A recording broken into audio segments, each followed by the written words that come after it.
listening to The Doctor's Corner with Dr. Kline and Jonelle Elgaway.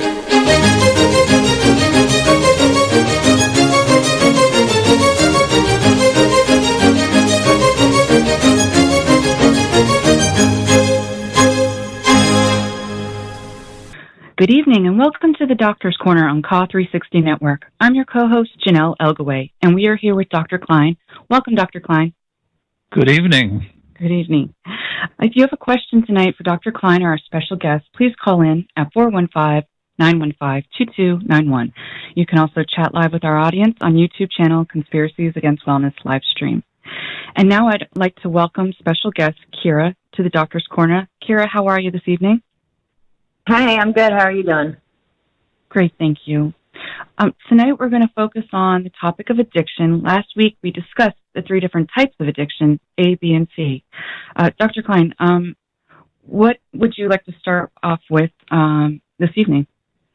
Well, we titled this show Dr. Kline and the Dopefiend, and although that's kind of tongue-in-cheek, obviously, it's not really a slap.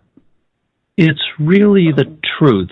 And what we're going to introduce tonight is a new diagnosis that's in our country, and it's called fear of addiction phobia. Now, FOA, phobia, in my mind, is a real disease. Here's the definition of phobia from the dictionary: a persistent, irrational fear of an activity or situation that leads to a compelling desire to avoid it. So if you think carefully about what's going on, everything that's going on is based on a fear of addiction. It's a FOA, phobia. So the term dope fiend came from the 1930s when people were portraying people with addiction disease as losing control, so that people became afraid of addiction. People aren't afraid of diabetes, and that's really a parallel disease. So what's the difference? The difference is, like Franklin Roosevelt said, the only thing you have to fear is fear itself. Is the fear of addiction rational? Absolutely not. I mean, that's the whole point of the diagnosis of a phobia. So as a doctor, I am making the diagnosis of a new kind of phobia in the general population, and that's fear of addiction. If you go to, is it Pinterest, that website where they have posters and stuff? Mm-hmm. If you plug in Dope Fiend, you'll get the old posters from the movies. This all started, as we've talked before, with Reefer Madness that was actually produced by the government. And what this did is it instilled fear of addiction. The movie was actually about marijuana, but they used the word dope. Then dope gets mixed up with everything else. Why? Because the people doing the critical thinking are suffering from fear of addiction, phobia, and they can't think straight. So how many people in the audience know of a person with addiction disease? Now, before we mention the word addiction disease, we've got to go into a quick digression, and I've discovered in talking to other people this is very, very important. I was just on a website, the psychiatric website, looking up addiction, substance use disorder. It's got 11 different things. And what it is, it's a mixture of the different kinds of substance abuse that we talked about last week. This is no different than talking about diabetes and trying to make generalities with the concept of diabetes, high blood sugar, when in fact there are two main types: children with diabetes and adults with diabetes. They are very, very different diseases. So if you have in your mind diabetes and you start making lists, you're going to be wrong. The same thing has occurred with addiction. Addiction A is by choice, It's people who go and take a lot of substance to feel better, may have disrupted lives, may have been, this is what you hear about, with abuse and blah, blah, blah. But it involves drugs that do not cause a physical addiction. That is marijuana, cocaine, dextroamphetamines, and alcohol to an extent. Those are the main drugs in Group A, addiction type A. People can stop. There's no withdrawal. There are frequently screwed up lives, and so this is when rehab really works. Addiction B is the junkie. And I say junkie because most people who have addiction B call themselves junkies. Would you agree with that, Kira, or am I off base? I would refer to myself as one, yeah. Okay. I was talking to one fellow, and he said, the guy almost died, and thank God he was there with an experienced junkie. But junkie kind of helps keep it into type B addiction. Type B addiction is clearly a brain disease. There's claims made for type A that there are some abnormalities in the brain. That's true, but there's no commonality. In Group B, there is commonality. Every single person with opiate addiction or junkie or type B addiction has the same MO. And when we doctors start to see the same MO, then we think, hey, this is a disease, not a condition. So type A is more condition. They're still addicted. Type B, they're addicted, but it's biochemical addiction. Most people do not seek out type B. They become accidentally triggered, maybe when they're type A and fooling around with drugs in high school and stuff like that. So very important to keep these two things separate because the treatments are different, the biology is different, everything is different. Can you have a type A and B addiction or no? It has to be one or the other.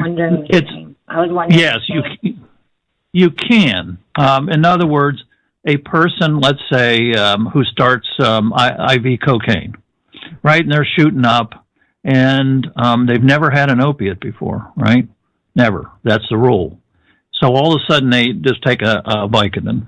All of a sudden, they're on cloud nine. They're having a celestial carpet ride, higher than the highs that you were getting from your cocaine. So that's an accidental triggering of addiction. So yes, it can start out as a B and then start out as addiction A and end up as a B. And some, type B addicts like to smoke dope and have cocaine mixed in. But the predominant disease is the opiate addiction. And my definition of addiction is pretty close to the Psychiatric Association. They say compulsive substance use despite harmful consequences. In mine goes one step further. It's intense seeking of substance without regard for consequences. So what we need to do is we need to talk to people with addiction B, and that's why we've invited a dope fiend on tonight, tongue in cheek. She's not really a dope fiend, but that's the way people think of it. So we want to have Kira tell us a little bit. And one of the things that's very irritating to me as a physician are all these states running around with FOA, fear of addiction, and it's driving their behavior. Why don't we just limit the prescription to 7 days? That'll stop the addiction. No, it won't. Where did they get that idea? Then they all copy from one another. It's like the kids in school, can I see your paper? So one of the questions that I'm going to ask Kira that I've asked a lot of other people with addiction B, and here's another term. I wrote this last year. We can also call type be addiction chemical receptor disease, CRD, because we know for sure that this is a abnormality of the brain opioid, and that's a proper term, opioid receptors. So this is not a disease of choice, and people come from all backgrounds. So with the 5-day limit, the 3-day limit, should we have a 3-day limit or a 7-day limit? And these legislators all sit around suffering from FOA, not being rational, not asking doctors. And so they pass these laws and they all sit around patting each other on the back because they're afraid of addiction. But, and we're going to ask Kira this, how long did it take to become addicted, and how old were you? Can you tell us what that first experience was like? Well, I started off just drinking and smoking pot with my friends. And I knew right away, I mean, I had a good childhood. Like, I mean, I had all of my needs were met, you know. It wasn't that bad, but I always felt like something, like I didn't fit in or didn't belong with a lot of people, and I just kind of wanted to escape reality. So when I found weed, it was just like, okay, now I feel happy. Like, I feel like I'm not, you know, stuck in my miserable reality that I'm living in. So for me, it became like an everyday thing right away because I wanted to escape my reality. How old were you, Kira? About 16. Okay. Mm-hmm. What happened next? Yeah. My mom actually threw me in rehab, and that's where I learned about heroin. Yeah. Okay. And had you tried any opiates prior to that time? No, but I found it when I got out. Okay, so when you got out, it was your very first exposure to opiates. Yeah, the universe just kind of, it's what I wanted to find, and I ended up finding it, you know, and that was when everything just went downhill from there. So what was it like with your very first opiate or heroin experience? Well, the best way I can explain it, it's like a warm, fuzzy hug. I mean, this is, my thought always was, if so many people are dying from this, there must be something really, really good about it to make everybody use it, even if it's killing people, you know, and that was like my logic about it.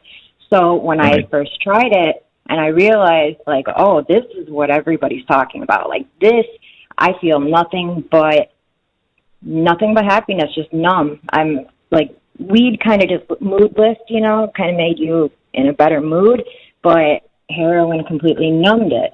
And I didn't know anything about overdosing. You know, I always was like a garbage can. I would just do whatever drugs that were around. Once I found heroin, I stopped doing all other drugs, and it became strictly heroin.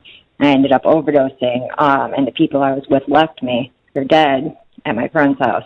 And if my mom didn't wake up in the middle of the night and put me down as a runaway, because I think I was 16 or 17, they found me, and they gave me 4 shots of Narcan, and I didn't wake up. I was in the hospital for a couple of days, and when I came out of the coma or my unconsciousness, whatever, I ended up getting thrown back in rehab. So for me, it was just like instantly bad stuff started happening within like the first 3 months maybe of using it. So how effective was the rehab after you were on heroin? I wasn't ready to get clean. It wasn't effective at all. I got unsuccessful discharge, and then I had to go to a halfway house, and I was there forever. And when I turned 18, I signed myself out and started getting high again. So the high that we hear from people with addiction B or chemical receptor disease has been described by a lot of people as pretty intense. Would you say, is that a fair descriptor, intense? Yeah, definitely. How about with marijuana or speed or cocaine? Do you feel the highs, and maybe based on other people's experience too, or as intense as the experience with heroin or diamorphine? I like diamorphine. That's its real name. For me, so do you think those, the highs? I think opiates are kind of its own category. Like, there's nothing that ever made me lose everything and, like, just completely be obsessed with it, like heroin. You know, Coke didn't do that. Weed didn't do that. You know, it wasn't, like, throw my life away for it, you know. So intense seeking. Yes. I use the example of are there other situations in life that intense seeking comes about? And I use the analogy of a bunch of people living up in Alaska in little individual homes in a community, maybe 12 homes. And there is a shortage of fresh water. Pumps don't pump all the time, so a couple of houses will get water, a couple won't.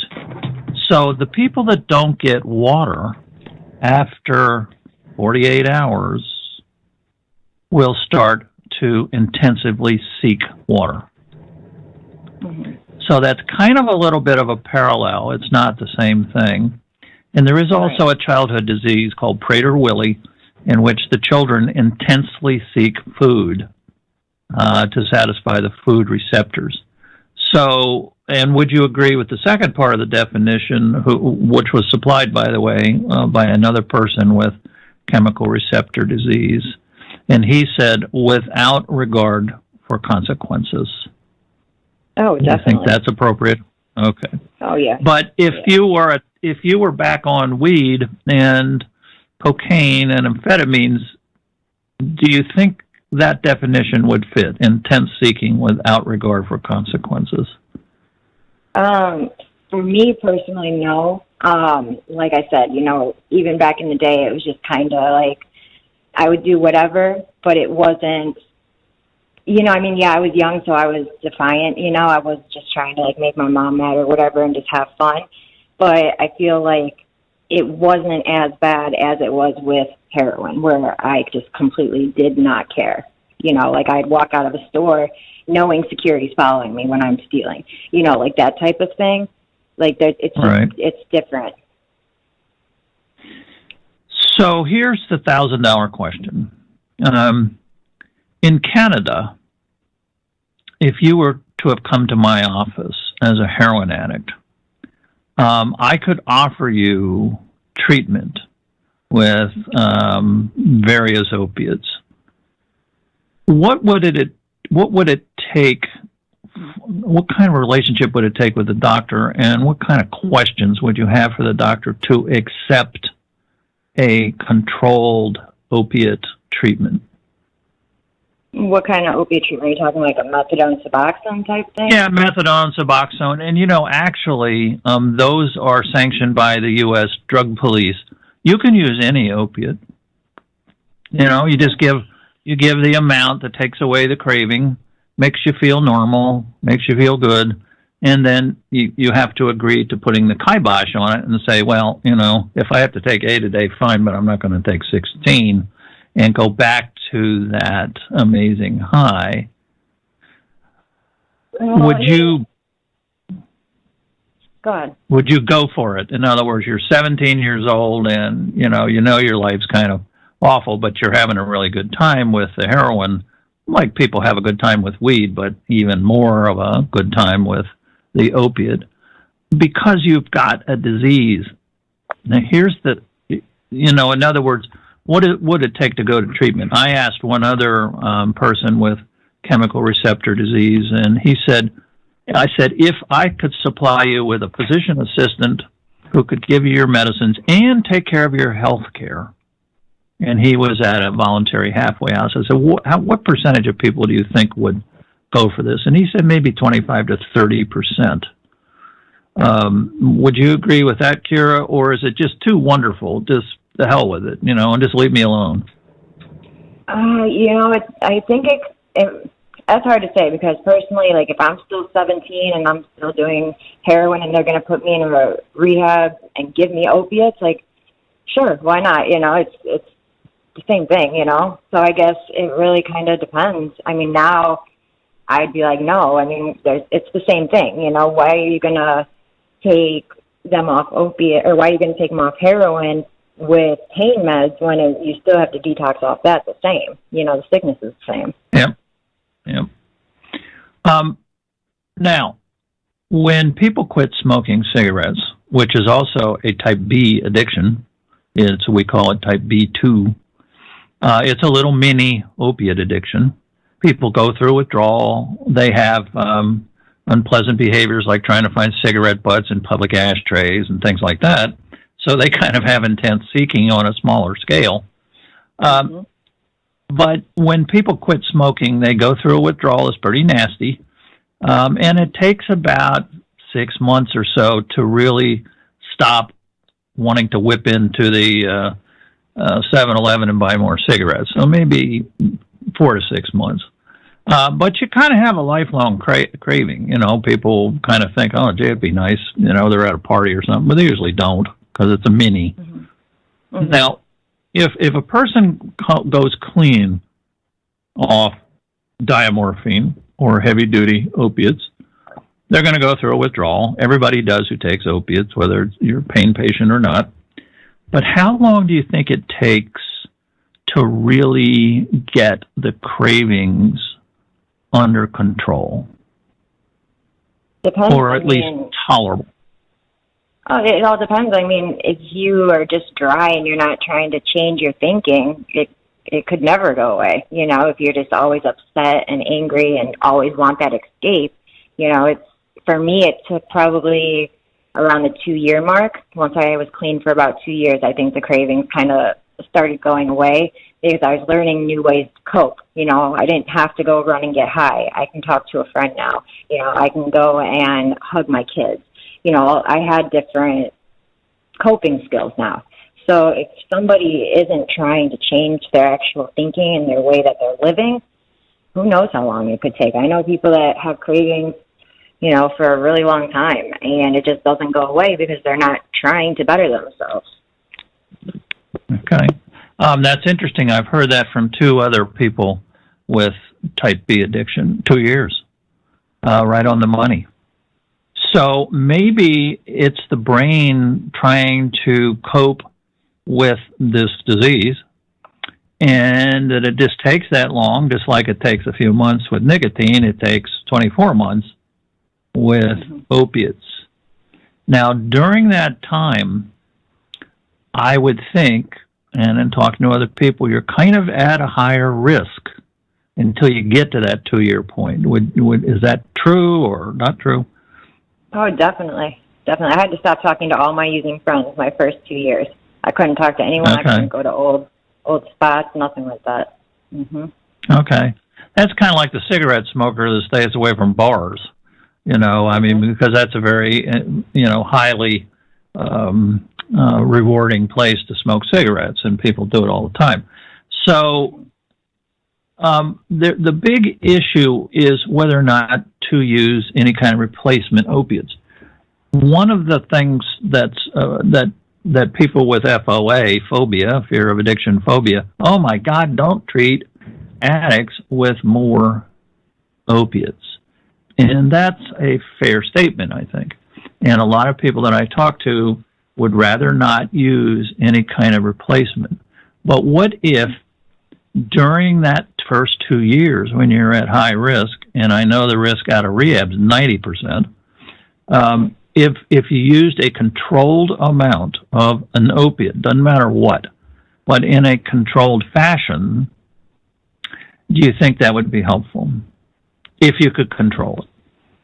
Well, I mean, I got clean with methadone, but I can't control any opiates. So for me, no. I mean, I got clean with methadone, but, you know, when it comes to, like, pain meds and stuff, my brain doesn't know the difference between a pill or a bag of heroin. It just knows that it's getting that happy feeling, and then the craving for heroin.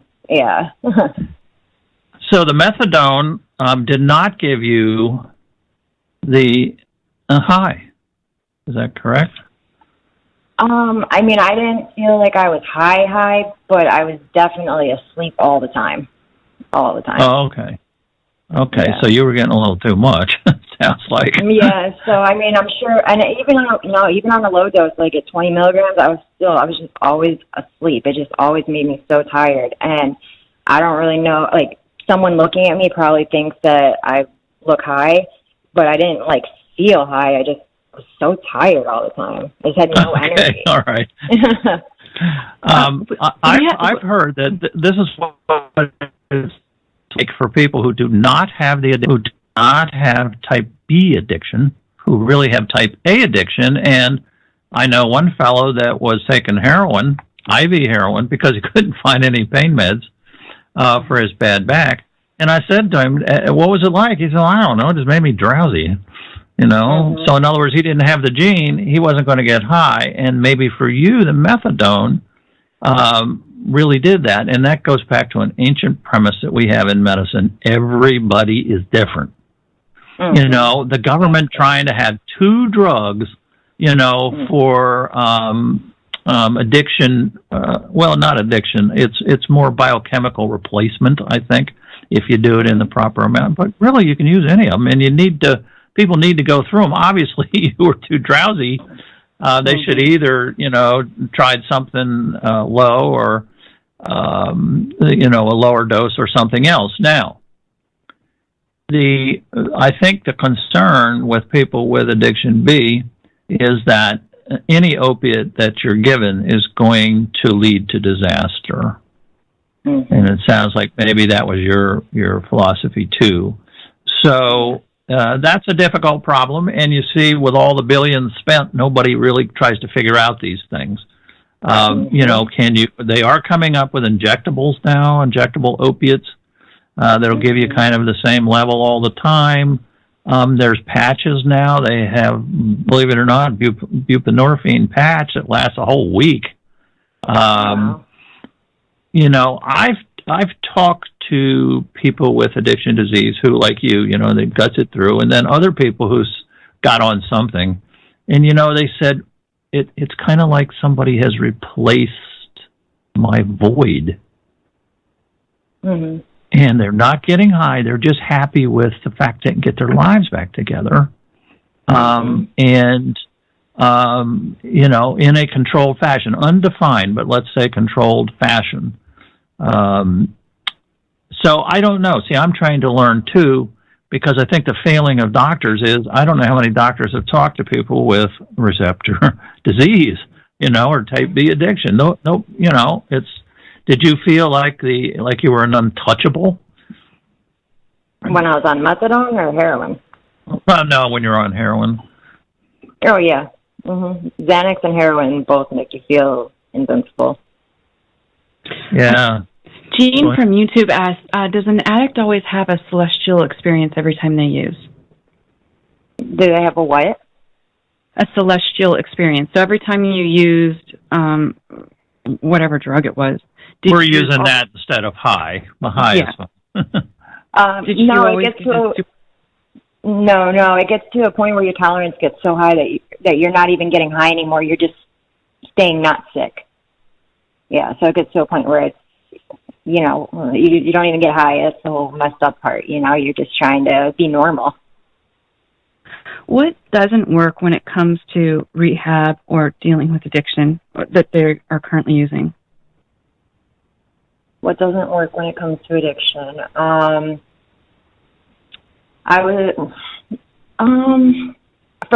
It's kind of different for everyone. For me, meetings didn't work. I can't sit in a room and talk about war stories and getting high the whole time and how bad our lives were. You know, that's stuff I want to keep in my past. I needed to live my life like drugs didn't exist. I didn't want to keep hanging out with, I just feel like there's so many new people coming in that would just keep relapsing or would come high, and it's just stuff I didn't want to see. You know, like I got a lot out of the program, but meetings just weren't for me, and I know a lot of other people that meetings are not for, but I know other people that swear by it. So it's really different for each person. There's actually a big debate about rehab, and it was brought to the forefront by an author by the name of Maya Salowitz, who wrote a book called The Empty Brain. And she described, at least in my view, a very intense type A addicted person. She tried cocaine, You know, it was just down the list. And, you know, she was shooting cocaine 40 times a day. Now, that's addiction. I mean, you can't argue that's not being addicted. But she could stop. And these folks tend to respond to rehab because many of the type A addiction folks are trying to take care of some problem with drugs. In your case, yeah, you started out as an A, but you quickly switched over to type B. And was your continued use of heroin really to solve some inner problem, or was it just your brain? What do you mean with inner problem? In other words, let's say the person, I had a good example of somebody I saw on YouTube. He was smoking weed every day for 2 years. Turns out he was gay and he had this strict Christian family. You know, he was just hiding a problem with his marijuana. But I get the impression, and maybe I'm wrong, that folks that end up as type B opiate addicted people are just working off the brain intense searching rather than saying, oh, you know, my life's crappy, so I'll just go shoot up again. I think I'm a little bit of both. Like I said in the beginning, I've always felt like something was like I didn't fit in all the way. Like I was just different from other people. And I felt like the drug world didn't make me feel different. We all just wanted to get high and we all fit in fine, you know? But at the same time, there is something that I felt was wrong with my brain, or else I wouldn't be doing what I was doing. So can you be both? Can you describe a little bit more what it was like? Now, teenagers tend to sometimes feel empty and left out. And by the way, if you want to read Maya's book, it's called The Unbroken Brain. You know, get it on Amazon for $14. And that's the way she felt. She felt like she was not fitting in, that she wasn't attractive, that something was deep down inside wrong with her. Mm-hmm. So I'm beginning to wonder, and this is just wonder at this point, whether people with chemical receptor disease that are going to end up being type B addicts, unless they avoid opiates forever, that there may be something else that's missing that you're putting back with these drugs. Maybe something's wrong with the reward system in your brain, because that's where the center of the genetic malformation is. And that maybe, I've heard some type B addicted people say they felt like they had this void. And as teenagers, I mean, that's a disastrous thing to feel like you have a void. Well, that means that you don't feel like you're a real participant in the social circles and stuff. And so Maya did the same thing. She started smoking weed with a friend of hers in order to feel like she belonged. But was she really treating some kind of deficit? Now, I don't think she ended up as a type B, because she tried heroin and it sounds like she didn't have too much of a problem with it. But I don't know. So we're just kind of speculating. So, you know, you're a bright person. You came from a normal family, and teenagers, you know, I mean, they all go out and smoke weed, drink and stuff. And I don't know how many teenagers really have a positive image of themselves, you know. Right. But do you think there was something else other than just the normal teenage insecurities? I think a lot of mine was just anger. You know, I think my mom had 7 brothers and sisters, and they basically ran wild after my grandpa died. And so my mom was extremely strict with me. So, you know, when I'm the only one that's not allowed to go out, or I'm the only one that has to be home at 9 o'clock, or, you know, all that stuff just made me so angry and resentful. And I felt like the friends that I did have, I was missing out on stuff, and I wasn't, like, as close with them because my mom would make me come home or wouldn't let me go out because she didn't know their parents. And I just felt like it just turned into a lot of anger. Okay. That's a kind of typical teenage thing. So maybe we can postulate, and correct me if I'm wrong, that you started out as a type A, addicted person, you know, looking for whatever by trying various medicines and stuff, you know, medications or illicit medications. And all of these things are medicines now, even cocaine and amphetamines. and then you got accidentally, do you think, triggered for your type B opiate addiction? Yeah, I have no idea. It was just like, in rehab, they just kept telling me, oh, if you like drinking, you'll love heroin. Oh, they just like kept hyping it up. And like I said, these people, like there was one girl who, she had herpes. She was a prostitute. She was living in abandoned buildings, getting gang raped and kidnapped. And she's just like, oh, I can't wait to get out of here and go get high. And I'm just like, oh my God, your life sucks and you still want to go and get high. Like, this must be really fucking good, And it was just, the only thing I could think of was her words in my head, Yeah, that's it's kind of like, when people are locked up in prison, for having a little cocaine or something, they learn how to become criminals. Exactly. Real fast. Oh my God. Exactly. Fastest way to learn how to become a street junkie, is to hang out with a bunch of junkies. And it's interesting, Kira, that we... Go ahead. Well, you know what's worse, though, is you have to think about these people that get hurt playing sports, athletes, get in a car accident, get hurt on their bike, they're prescribed pain pills. They're not even messing around with drugs, and then their addiction starts there, and people don't even think about that. Like, I know people that were never into drugs. They had great families, great jobs, they had their whole life together, and then they got prescribed pain meds for something, and next thing you know, they're shooting heroin in an alley, selling their body, and I've seen it because they lose their insurance and they can't get their pain meds, or it gets too expensive and they realize that heroin is the same as OxyContin, so they can just get that for $10 on the street instead of paying whatever they pay for their pills, and that's how they start theirs. And it's really scary because especially, you can't avoid getting hurt. If it happens, it happens. And you don't know if you're an A or a B, so you don't know if it's going to take you down that road or not. Yeah, good point. What our current thinking is that 90% of addiction occurs in teenage years, which it did for you, and that's because this is when people are first exposed. See, that's why we need more information from folks like you.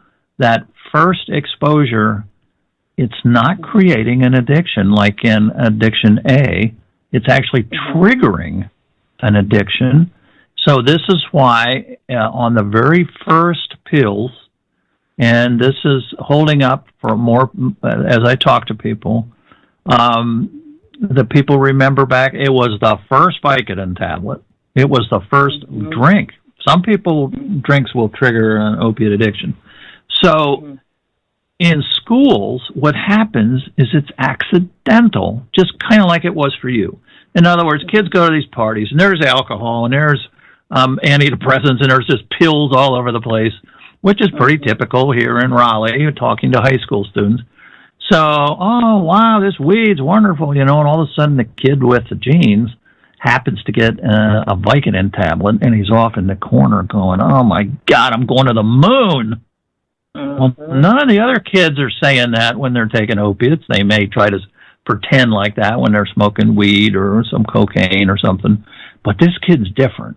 This kid is on what we call celestial carpet ride, or another going to the moon, or something that you can help us think of, because this is what kids need to know. They need to know that when you feel like that, it's abnormal. And all the other kids won't feel like that when they're taking opiates. Type B. See, it's important to separate these two, because, somebody is snorting a little cocaine. Wow, I feel good. But not like the kid in the corner who's taking his first Vicodin tablet. So if that's the case, doctors need to ask, have you ever had an opiate? And if they say no, you say, okay, you have a chance of becoming a type B addict, a junkie. But it's only going to occur rarely. It's only 4 per 1,000, or 1 in 250 that are carrying the gene. But still, that's like warning somebody about diabetes or any other drug. It may be rare, but that doesn't matter. So what I'm thinking is that we need to have people like yourself explain this happens immediately. It's got nothing to do with the 7-day rule that the FOA, the phobic people are passing. It has to do with understanding that this disease is triggered. And it's not your fault. Maybe somebody smokes weed all day and doesn't work and is a bum and ruins all his relationships or her relationships. I mean, maybe you could level that criticism against them. And you need to go to rehab to straighten out your life. But a type B, one guy I talked to said when he was 14, he had a couple of beers, and 3 days later he was looking for whiskey. And he ended up on the streets for decades, you know. So there's a cross trigger, too. That happens with, we mentioned before, with Mormons and Muslims who don't drink. You know, so they may be 30 years old before they've had either. They won't have alcohol. And then they're 30 and they go to the emergency room. And lo and behold, they go, hey, wow, this pill is unbelievable. I want more of these. And again, the doctor in the emergency room could say, have you ever had an opiate? And if the answer is yes, and has not triggered an addiction, that person will never, ever addict. Wow. How does that sound? Here, go ahead. We have a call, caller from area code 209. Welcome to the Doctor's Corner. What's your question? Hi, it's Ariane. Hi, Ariane. I was calling in on a couple fronts. The first one being, as far as the addiction issues with opioids go, even breaking it down by type A and B, we kind of realize when we start breaking it down that this is a very complex issue. And it, like we've kind of seen and discussed in the past, it has a lot of comorbidities, if you will, as far as biosocial and psychological factors that come into play.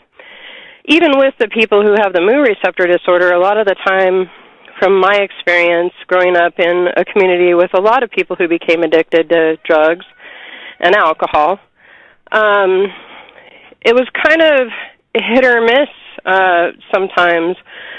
The thing is that what I see happening in regard to addiction is that a small percentage, yes, are there a small percentage of people who get an opioid, like the football player that Kira mentioned, and take the magic carpet ride and go, I want more, or end up on heroin? Yes. And I think we've determined that that's probably 1% or less of people without a history of substance use issue, other than if they have alcoholism, I know the percentage goes up, and other drug use. But it's about 1% or less. If you haven't taken any drugs, you just get a prescription, then you become addicted. What we're doing with this opioid hysteria is actually counterproductive in addressing those types of situations, as well as people who come in with legitimate issues and drug seeking as far as the substance abuse line, because we've destroyed the doctor-patient relationship so severely that people don't feel comfortable telling the truth to a doctor anymore because they know that their confidentiality is no longer there. Yep. That they're going to end up, put into some drug database with an OUD diagnosis. Mental health and law enforcement has access to their records. So we're actually kind of, in the effort to stem ODs and address opioid addiction, everything we're doing is counterproductive to that, first of all, it seems, to me anyway. And this is what we're talking about in the beginning. This is fear of addiction is driving these behaviors on the part of people who are not addicted. Mm-hmm. Well, and then but your observations are, very good. Yeah, go ahead. The second issue you brought up was people with addiction issues having this compulsion. And I was doing some research. I have a family member who has a drug and alcohol problem. And I was kind of doing some research on my own about the whole deal. And I ran across some articles, and I hate rat studies applied to humans. That's all right. But there was a rat study done. And what they found was that rats exposed to alcohol who became alcoholic rats had a brain, an organic brain disorder that actually prevented uptake of certain endorphins on the GABA receptors. And I don't know if it was a GABA receptor issue or some other biochemical issue that was going on. But they introduced to these same rat populations kava, which is a plant used primarily in Polynesian tea drinking to produce a sedation and a relaxation. But that kava actually acts on the receptor, the GABA receptor, and it actually had a pronounced effect on the rats who had developed alcoholism in preventing them from craving alcohol. One of the problems with that is that's a created addiction. And you see, what we're trying to do by separating the two into two groups is that addiction A is created, addiction B is not. Addiction B is triggered.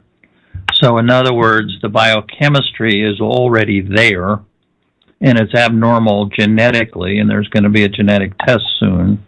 So the research is kind of looking at, why is the receptor acting this way when it gets opiates? Why are people going to the moon? So it's kind of a similar thing, and it does start in rats. Most of all of our research starts in rats. Well, it worries me a little bit about the... It does worry me a little bit. I'm sorry to talk over you. We have a little bit of a delay, but right. with the testing for the mu receptor disorder, and what I'm concerned about is that it will further kind of profile individuals. I can see it being a benefit in where a doctor can look at the patient and say, you know, if I give you opiates, the chance of addiction is higher. But I also see a possibility, given the hysterical climate that we're in, that it's used more as a profiling tool to deny people proper medication.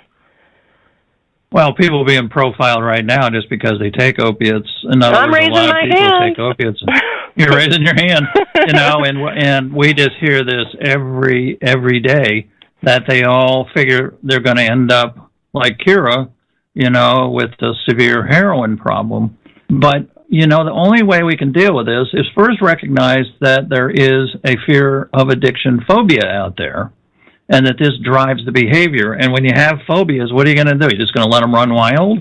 I mean, you have to start somewhere. So we're starting by explaining that a lot of the confusion is because they're using the same critical thinking for two different diseases.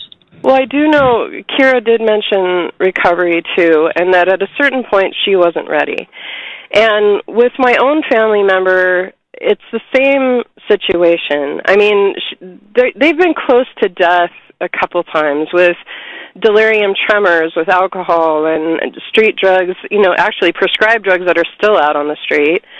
And it's kind of a situation where at one point they're like, I want to go into rehab. And the process actually months down the road, they're still not having access.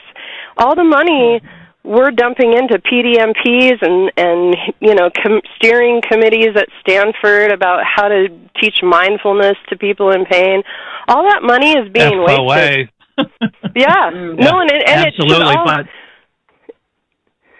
yeah, we're gonna have to cut it short. But you've made very important points, and also it's making the point that we really need to think of this as two different diseases.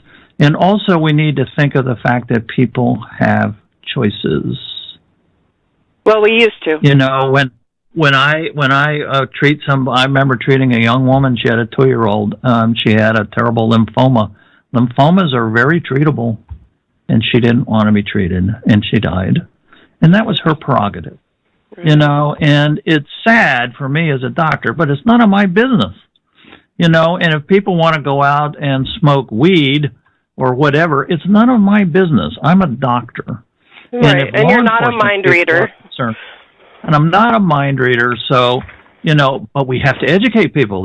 We have to say, hey, if you've never had an opiate, you're going to have a chance, and you've got to call me immediately if this happens, because then we could stop all this. At least the addiction be. All right. Thanks Well, for calling you. And thank you for all your advocacy, Dr. Kline. I appreciate it. All right. Thank you. Thank you, Arian. So, Dr. Kline, and Kira, if you had education early on about this, if your parent came to you and said, "Hey, you know what? I want you to learn about this, and if this happens and you take this at a party and you feel a certain way, would you please let me know?" Would have you done that or no? Well, I mean, I did. Me and my mom did have the talk, but it was more like drugs kill you type talk. But I talk to my kids that way. Like, I try to explain to them, you know, like my stepdaughter was like, "Oh, I don't understand why people do drugs." Well, they're trying to escape the reality. Drugs make you feel good. That's why people do them. They make you feel so good that you do not care about any of the consequences that go along with your life, you know, and that's kind of what, luckily, she's seen her mom with her addiction issues. And she's seen me, you know, I've been clean since the very beginning, almost 7 years. It'll be January, it'll be 7 years. So she's seen my life, she's seen her mom's using life, you know, and she understands how far down it can take you. But that's the way that I go at it with my kids. Like, I want them to understand that there is a difference, you know, between drugs, like you were saying, opiates is really, there's a difference between them, you know, between weed and heroin, or weed and Vicodins and pain pills, you know? Yeah, good point. And so we need to push this one step further. One thing that will stimulate teenagers into behaviors that we as non-teenagers feel is inappropriate is to lie to them. Mm-hmm. And this happened in sex education. You know, they were all vague, and nobody was telling teenagers that, you know what, this is a lot of fun, and it's great. And, you know, if teenagers knew that it was okay to have intense sexual feelings, they probably would have been more amenable to saying, you know, all right, a little birth control, and okay, I'll be careful about, you know, disease and stuff like that. But as soon as you lie to them, then they want to just go out and do it. So, you know, the education has to be from people like Kira who say, this is what it was like. It was wonderful. But if a doctor had told me that was basically the first symptom of a potentially fatal disease, and I understood that, then maybe I would have agreed the next day to go in and see the doctor. And I think physicians should tell people, if you feel like this tomorrow after your first pill, you call me. It's an emergency.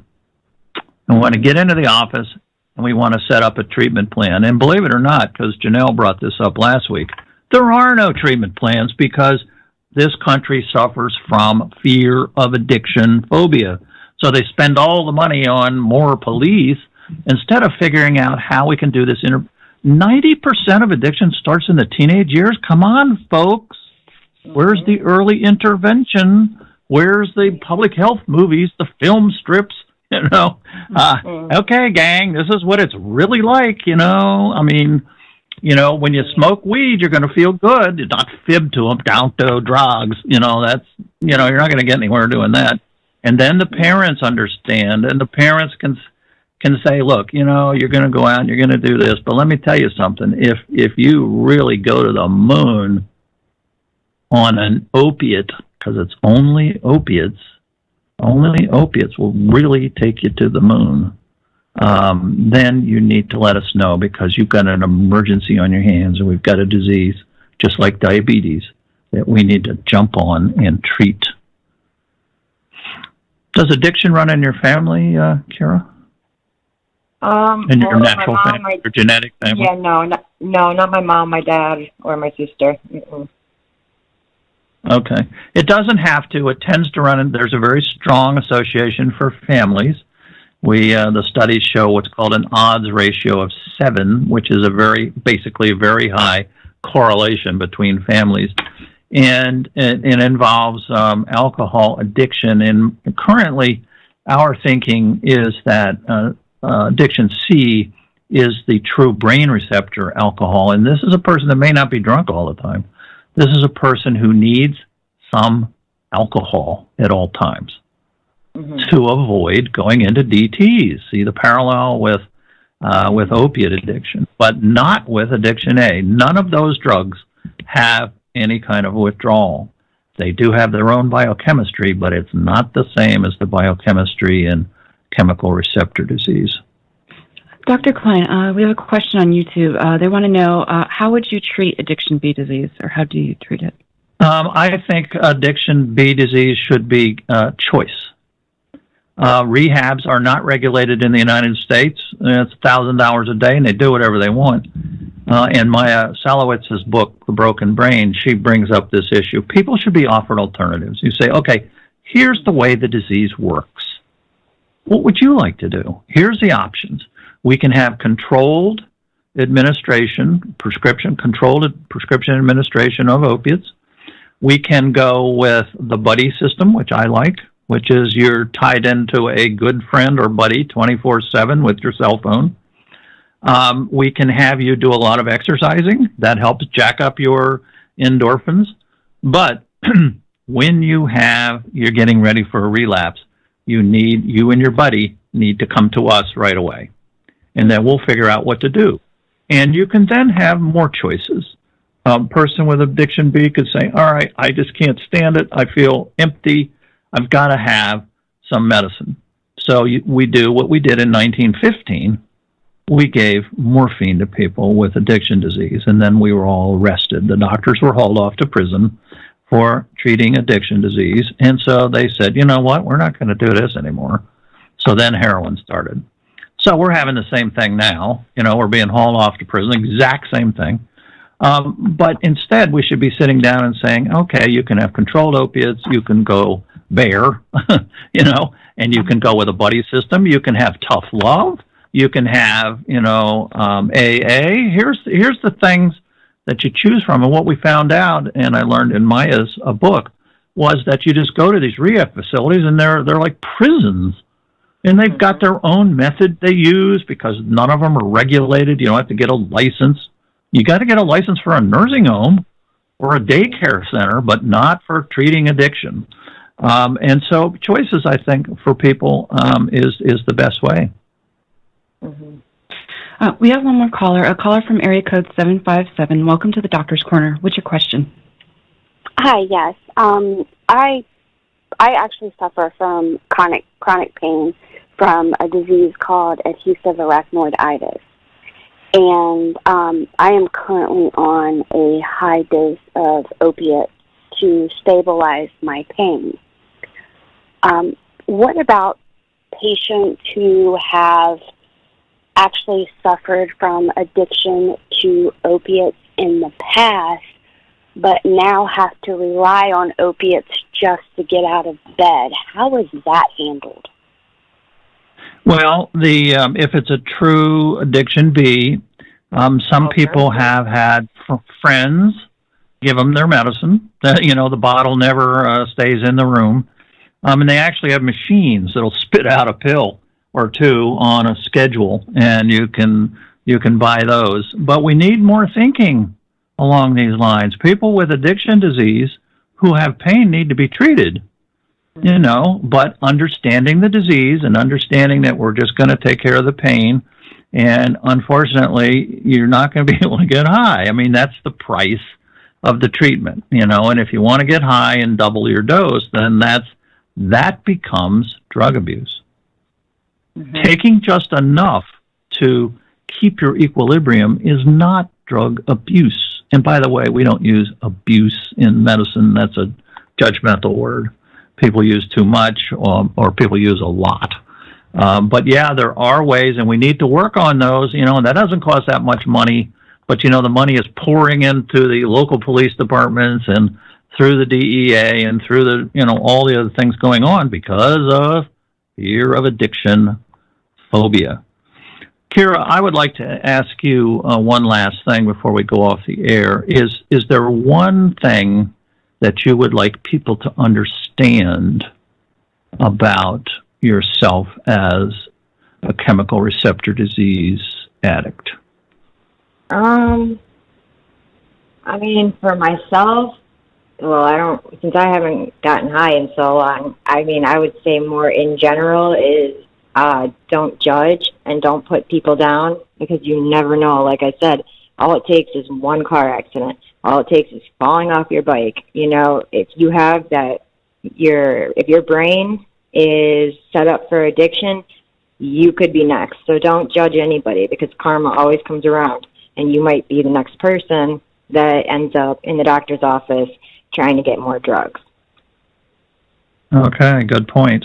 And if physicians were more upfront with people and told people that who've not had any exposure before, the key thing, based on my research now of 1 year and 1,500 papers, I have not yet documented a case of type B addiction for somebody already on opiates. So people who have to take opiates, it doesn't matter if you're taking high dose, it doesn't matter what drug you're taking, powerful, weak, it doesn't matter.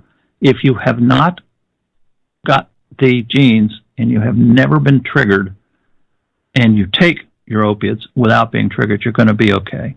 But as you point out, Kira, if you go to the emergency room and you're 16, you've never had any opiates before, okay, you got a chance. And you need to know what the chance is. Doctors tell people all the time, you know, I'm going to give you this medicine and it could cause your bone marrow to crap out, and, you know, and we'll have to do some bone marrow transplants. Okay, doc. But then they always give the patient the choice. And so wouldn't it be nice if we said, look, you've got a 1 in 250 chance. Here's what happens. You call me in the morning. It's up to you. Do you want to take this chance or not? If people are afraid, FOA phobia, if they are afraid of opiates, then don't take them. Mm-hmm. Oh, I'm petrified. Running around telling, but running around and telling, yeah, well, that's your choice, you know, and that's fine. But see, if you worked in an emergency room and that was your personal choice, it wouldn't be fair for you to say to people, no opiates for you, because I have a fear of addiction for you. I'm afraid you're going to become addicted. Well, come on, let's handle that side effect like we handle side effects of all drugs. There are no drugs without side effects. None. Mm-hmm. So, you know, it's all part of our job as doctors to balance the pan. You know, you want pain relief, you got a 1 in 250 chance of becoming addicted if you've never had an opiate before, you know, and give people the straight skinny. I mean, that's the way we do things as doctors, but it's changed because of fear of addiction phobia. Mm-hmm. All right, well, we're going to wrap up here. Dr. Kline or Kira, did you have anything you would like to add before we get going here? No, I just need to, it's time for my donut.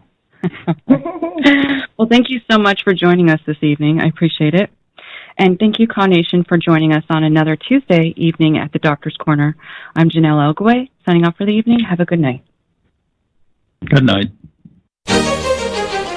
You've been listening to The Doctor's Corner with Dr. Kline and Jonelle Elgaway. Copyright 2018 by EXG LLC.